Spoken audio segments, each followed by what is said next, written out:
Hello everyone, কেমন আছেন সবাই? আমার লক্ষ্মীর সংসারে আপনাদের সবাইকে স্বাগত জানাচ্ছি। আশা করছি আমার এই ভিডিওটি আপনারা যে যেখান থেকে দেখছেন সকলেই ভালো আছেন, সুস্থ আছেন এবং আমরাও সকলে খুব ভালো আছি। তবে জানেন, আজকে কিন্তু পুজোর ভিডিও নিয়ে আসিনি। আজকে এসেছি আমার পুরানো সব বাসনপত্র, এবং আজ যেহেতু বৃহস্পতিবার, তো তাই সেই বাসনপত্রগুলো সব মেজে ধুয়ে কিভাবে কম খরচে আমরা চকচকে করতে পারি, তো সেটা নিয়েই আজকের ভিডিওটি।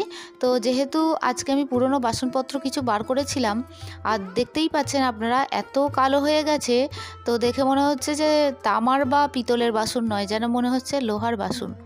তো যাই হোক, এটাকেই মেজে ধুয়ে কিভাবে আমি পরিষ্কার পরিচ্ছন্ন করলাম আপনাদের সঙ্গে শেয়ার করছি, এবং আশা করছি আপনাদের একটু হলেও কাজে লাগবে।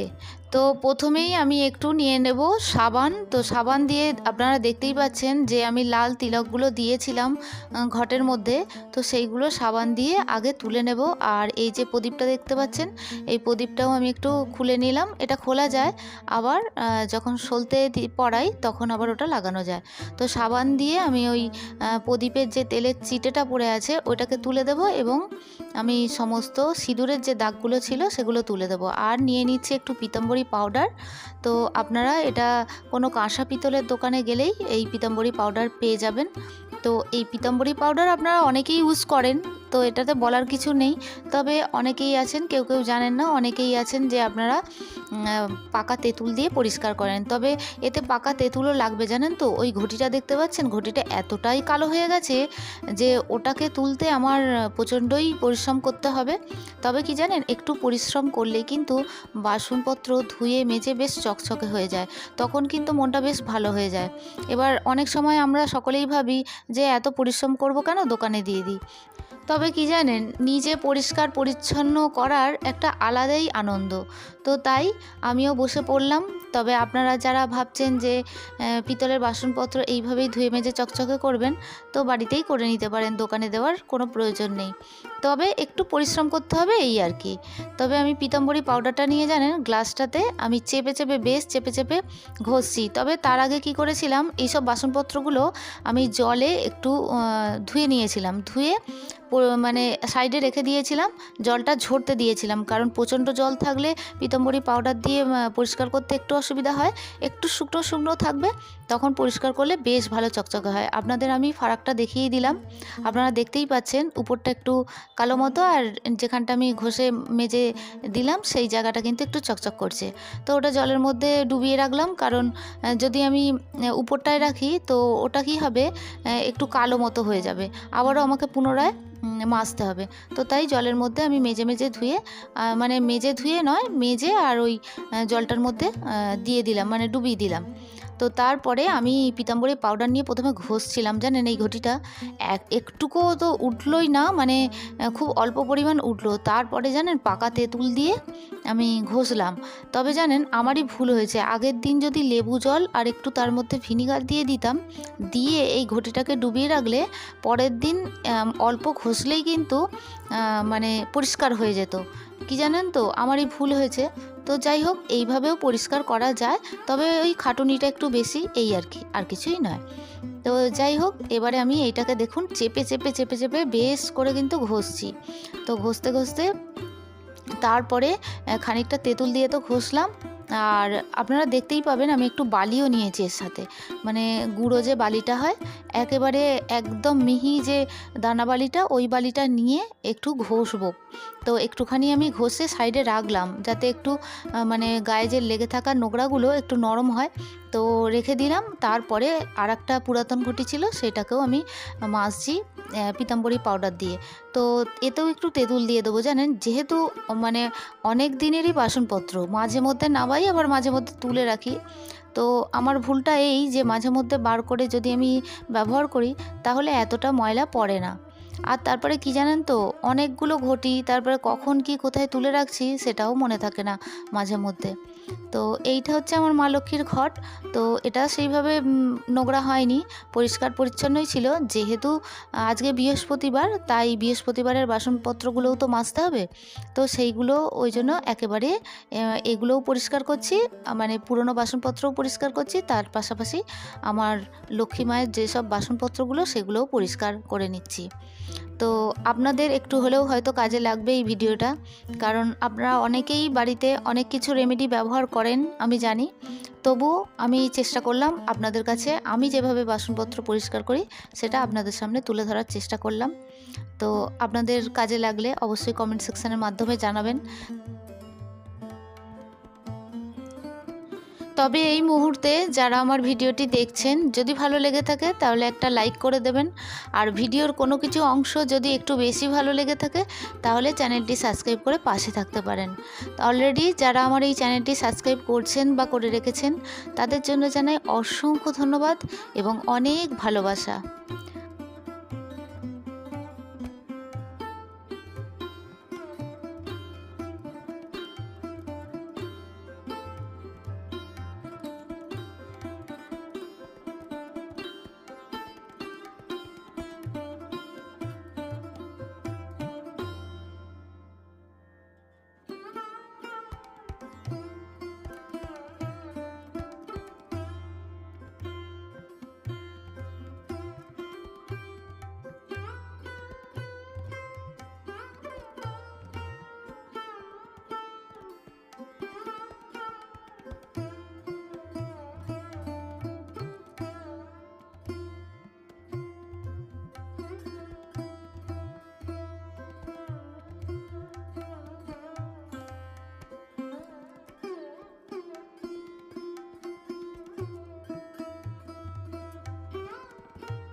এই যে কপুরদানিটা দেখছেন এটা অনেক দিন আগেকার। তো এই কপুরদানিটাও আমি নামিয়েছি। আমার কপুরদানি আমি আরও একটা কিনেছি।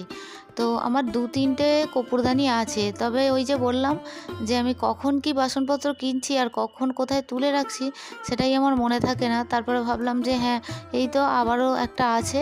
এই রকমভাবেই আমার বাসনপত্র মানে কেনা হয় এবং অনেকগুলো করেই কেনা হয়। তবে ঘটিটা কম ছিল, সংখ্যায় অনেকই কম ছিল। তবে ওই একটা একটা করে সংসার সাজাতে সাজাতে, আপনারা যারা সংসারী মানুষ আপনারা জানেন যে সংসারের বাসনপত্র একটা একটা করে কিনতে কিনতে কোথায় যেন মানে সেই অসম্পূর্ণ জীবনটা কোথায় একটা সম্পূর্ণতা পায়।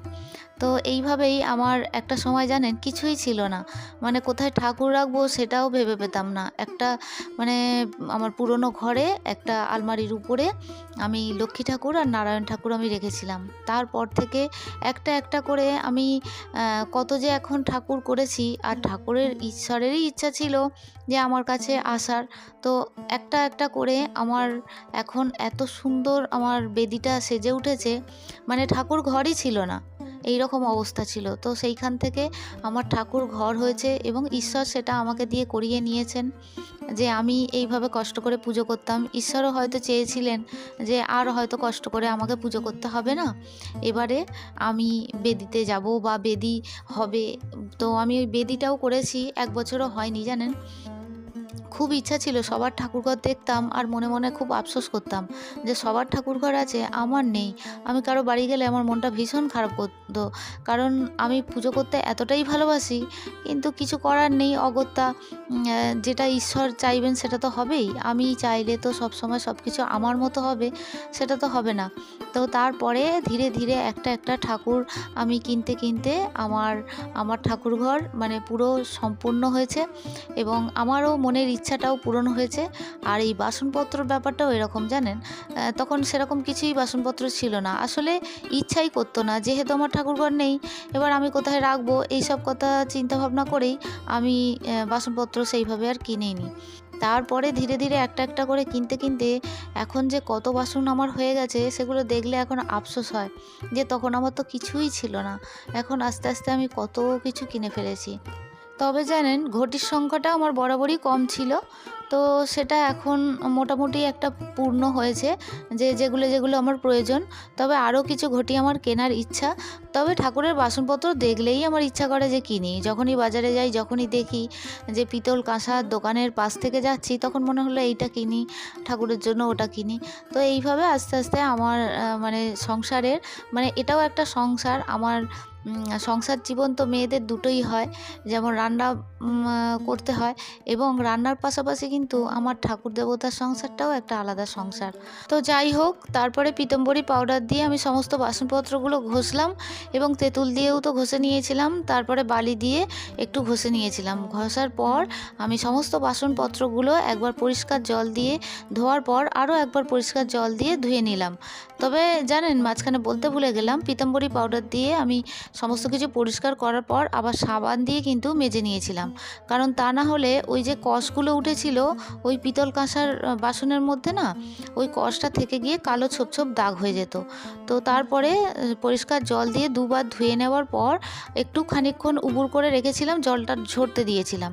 তারপরে শুকনো রুমাল বা শুকনো সুতির কাপড় দিয়ে আপনারা ভালো করে মানে পরিষ্কার করে, এই যে আমি যেভাবে মুছছি এইভাবে মুছে নিতে হবে। তো নেওয়ার পর থালা বাসনগুলো আপনারা দেখতেই পাচ্ছেন চকচকে হয়েছে, এবং আপনাদের সমস্তটাই আমি তুলে ধরলাম আপনাদের সামনেই। তো আপনারা বুঝতেই পাচ্ছেন কতটা চকচকে হয়েছে, আর আমার এই ঘটি দুটো দেখতেই পাচ্ছেন কতটা পরিষ্কার পরিচ্ছন্ন হয়েছে, আর এই যে কপুরদানিটাও আমি মুছলাম কতটা চকচকে হয়েছে আপনারা বুঝতেই পাচ্ছেন। তো এইভাবে একটু অল্প সময় খাটলেই তার রেজাল্ট পাওয়া যায়। তো আজকের ভিডিওটি এই পর্যন্ত রাখছি, দেখা হচ্ছে আপনাদের সঙ্গে পরবর্তী ভিডিওতে। আপনারা সবাই ভালো থাকবেন, টাটা।